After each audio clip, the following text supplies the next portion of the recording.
नमस्कार दोस्तों, आपका स्वागत है अपने YouTube चैनल PFP में।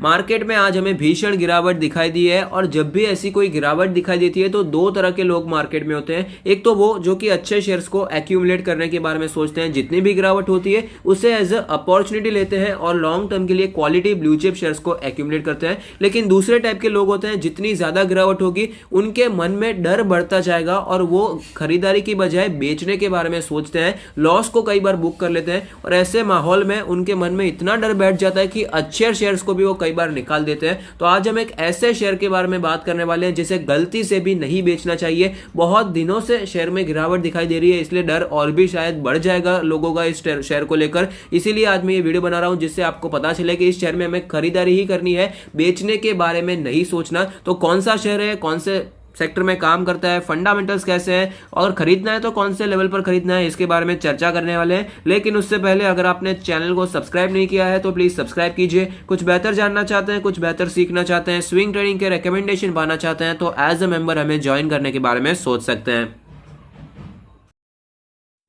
कंपनी का नाम आपके सामने है एशियन पेंट्स, जो कि पेंट सेक्टर का अनडिस्प्यूटेड मार्केट लीडर हमें दिखाई देता है। तो हमको तो पता ही है भाई साहब ये स्टॉक अच्छा है, तो इसमें ये बताने की जरूरत क्या थी कि इसमें बिक्री नहीं करनी चाहिए, सिर्फ खरीदना चाहिए, ये तो सबको पता ही है। लेकिन ये वीडियो बनाना इंपॉर्टेंट इसीलिए था क्योंकि ये स्टॉक फिलहाल ही 2800 तक पहुंच चुका था और कंटिन्यूसली स्टॉक में गिरावट दिखाई दे रही है। आज जो 4% की गिरावट आई वो तो ठीक है, मार्केट में भी सेंटीमेंट हमें बुरा दिखाई दिया था, नेगेटिव दिखाई दिया था, लेकिन पिछले कई दिनों से स्टॉक में सिर्फ और सिर्फ वीकनेस दिखाई दे रही है। और कई ऐसे रिटेल निवेशक होंगे जो कि ऊपर के लेवल पर खरीदार करके फंस गए होंगे, तो उनके लिए मैंने ये स्पेशली वीडियो बनाया। क्योंकि जब भी स्टॉक में गिरावट होती है, जब भी आपको अपने पोर्टफोलियो पर लॉस दिखाई देता है, तब आपको फंडामेंटल्स याद नहीं आते कि कंपनी कितनी अच्छी है, कंपनी कितनी बुरी है, कंपनी मार्केट लीडर है या क्या करती है, कंपनी के फंडामेंटल्स कैसे हैं, ये कुछ पता नहीं चलता। सिर्फ ये दिखाई देता है कि लॉस हो रहा है, लॉस बुक करके निकल जाना चाहिए, इतनी भी कोई खास कंपनी नहीं है,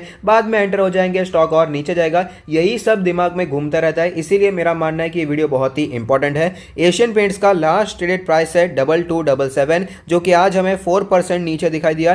दिग्गज कंपनी है, 2 लाख करोड़ से भी ज्यादा की मार्केट कैप है, 0.53% का डिविडेंड है। डिविडेंड पर ज्यादा फोकस दिखाई नहीं देता, ग्रोथ वाला स्टॉक है।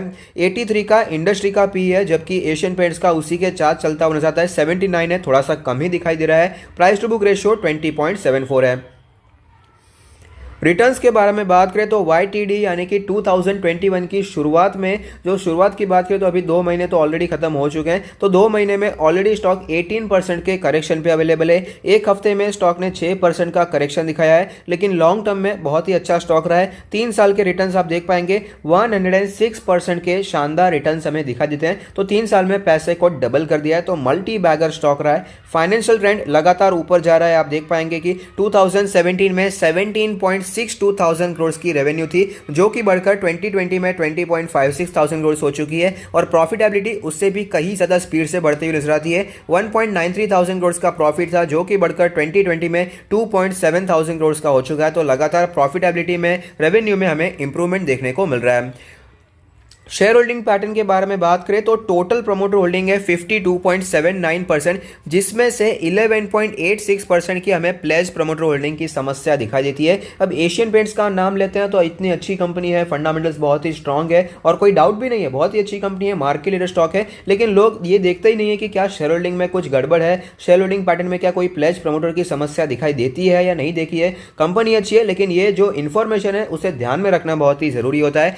FIS का 19.84% का स्टेक है। टोटल DIS ने 15.46% का इन्वेस्टमेंट किया है। अदर्स यानी हमारे आप जैसे रिटेल निवेशक के बारे में बात करें तो 11.9% का इन्वेस्टमेंट हमें दिखाई देता है।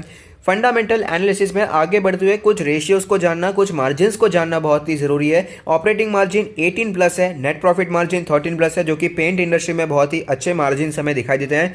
रिटर्न रेशियोज के बारे में बात करें तो ROE 26+ है, ROC 30+ दिखाई दे रहा है और रिटर्न ऑन एसेट्स यानी कि ROA 16+ हमें दिखा दे रहा है। तो बहुत ही अच्छे रिटर्न रेशियोज भी हमें यहाँ पर दिखाई देते हैं।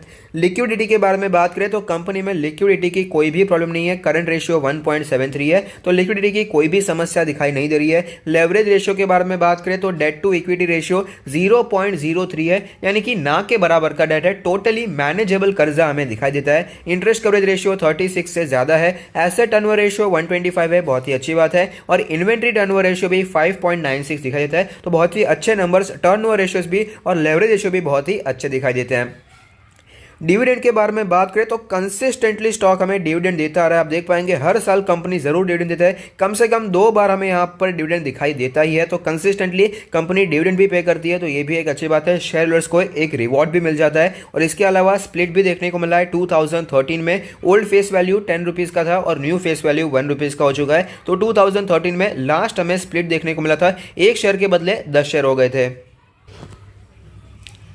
तो चार्ट्स पर आपको क्लियरली दिखाई दे रहा है कि कैसी शानदार तेजी स्टॉक में देखने को मिली थी, लेकिन वैसी ही शानदार गिरावट भी स्टॉक में हमें दिखाई देती है। 2800 के लेवल से स्टॉक हमें नीचे आता हुआ नजर आ रहा है, भीषण गिरावट हुई है। उसका मेन रीजन तो यही है कि जरूरत से ज्यादा स्टॉक में तेजी देखने को मिली थी। तेजी इसीलिए आई थी क्योंकि रियल एस्टेट पिकअप हुआ था, तो उसमें ऑफकोर्स एशियन पेंट्स को भी फायदा होगा। क्रूड ऑयल के प्राइसेस भी हमें कम देखने को मिले थे, लेकिन जैसे जैसे क्रूड ऑयल के प्राइसेस बढ़ने लगे तो एशियन पेंट्स में भी हमें गिरावट देखने को मिली, बर्जर पेंट्स में भी। तो ओवरऑल पेंट सेक्टर में गिरावट देखने को मिली और साथ ही साथ बिरला ग्रुप भी पेंट सेक्टर में एंटर करता हुआ नजर आ रहा है। ये न्यूज के चलते भी एक सेंटीमेंटल गिरावट हुई, लेकिन मेरा मानना है सबसे मेन रीजन तो यही है कि इनका जो वैल्यूएशन है बहुत ही महंगा हो चुका था।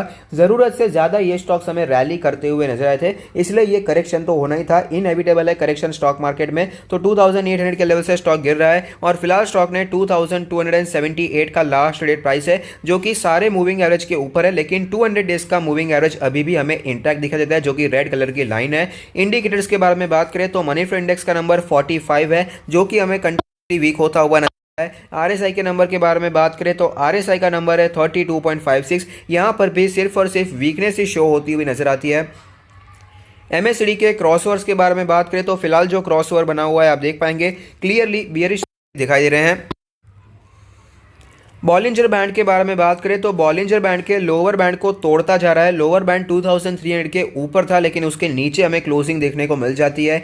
पिवट पॉइंट्स के बारे में बात करें तो पिवट पे जो हमें सपोर्ट दिखाई देते हैं, पहला सपोर्ट का लेवल है 2247 का लेवल और दूसरा सपोर्ट लेवल है 2086 का लेवल। लॉन्ग टर्म के लिए स्टॉक बहुत ही शानदार रहा है, बहुत ही मल्टी बैगर रिटर्न से स्टॉक ने हमें बना कर दिए हैं। जब भी स्टॉक में गिरावट होती है तो investor as a buying opportunity लेते हैं और वापस हमें तेजी कंटिन्यू रहती हुई नजर आती है। जब भी गिरावट हुई है तो 20 मंथ्स का EMI as a strong support दिखाई देता है और वापस हमें तेजी कंटिन्यू रहती हुई नजर आती है। मार्केट क्रैश के समय पर भी यही level as a strong support दिखाई दिया और वापस तेजी कंटिन्यू हो गई थी। तो फिलहाल जो 20 मंथ्स का ईएमआई है वो कैलकुलेट होकर आता है 1949 के आसपास का लेवल, तो हम समझ सकते हैं 1950 का ये लेवल कैलकुलेट होकर आता है।